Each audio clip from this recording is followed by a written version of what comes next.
specializes in energy trading. In other words, he is a guy who explains what happens to oil in the markets. And boy, John Kilduff, are you the guy I want to talk to today? We've seen the markets get battered over the past couple of weeks with this coronavirus crisis. And then today, something happens between Russia and Saudi Arabia, where the price of oil goes through the floor, and that seems to have driven the even bloodier day on Wall Street today. Is it a coincidence that this oil thing happened alongside the coronavirus thing, or are they related? I think the coronavirus was sort of the predicate to this breakdown between Saudi Arabia and Russian relationship regarding managing or trying to manage the oil market. Okay. And the Russians in particular, I think, have seen the U.S. shale and other producers nipping at their heels in terms of market share, particularly vis-a-vis China.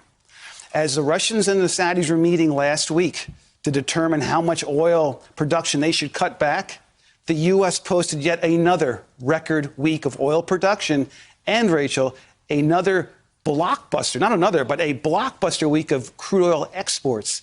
And one of the biggest factors in that number was a cargo of crude oil from the Gulf of Mexico that isn't the shale, light, sweet stuff that you hear about, but heavier, sour stuff that competes directly head-to-head with the kind of crude Russia sells to their main customer, China. So Russia said, we've had it. And they told the Saudis as much. And the Saudis threw a hissy fit, basically, and went nuclear over the weekend. They said they were going to bump up their production next month over 10 million barrels a day. That's a lot. And they also gave huge discounts. Imagine going to, Walmart and getting a blue light, basically, and went nuclear over the weekend. They said they were going to bump up their production next month over 10 special back in the day. Well, that's what's flashing over every Saudi oil tanker right now. They cut their selling price to all the major regions of the world by over $10 a barrel, which was just a feat that none of us in the market had ever seen before. And the idea is to make oil so cheap that Russia can't make any money doing it, so that Russia breaks Russia's will and Russia gets in line with OPEC the way they want to deal with the crimp in demand and what they want to do with production to address that. And I also have to say that the U.S. shale is in the crosshairs with that move, too, because nobody can come even close to competing with Saudi Arabia in terms of their cost of production. It's in the single digits. In the Permian, down in Texas, where this whole boom has been sprung up over the past number of years, they really have to have $50 a barrel. Maybe some of them can be as low as 40 or high 30s. It went below 30 today.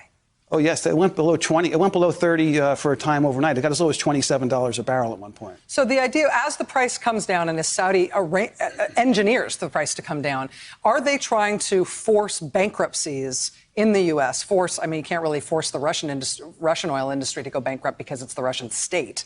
Are they trying to force producers out of the market, or are they just trying to change Russia's behavior, or both? I think they would be more than happy to get Russia back in the fold, but also be somewhat happy to do some damage to the higher cost U.S. shale producers, to wring out some of that excess capacity. For years now, Saudi Arabia has been carrying the load in terms of trying to balance this oil market and keep prices at a decent enough level for all of them to sort of be happy and keep the home fires burning and meet or come close to meeting what are called their fiscal budgets, their fiscal break-evens for crude oil. Not the cost of production break-even or where they make money, but the money they need to support all their government programs and keep everybody happy. This is a time that, if Saudi was ever going to do this, this is a time when the world is over a barrel for them doing it. But they could have done this at any time. Any time at all. They have the market share. They have the market power.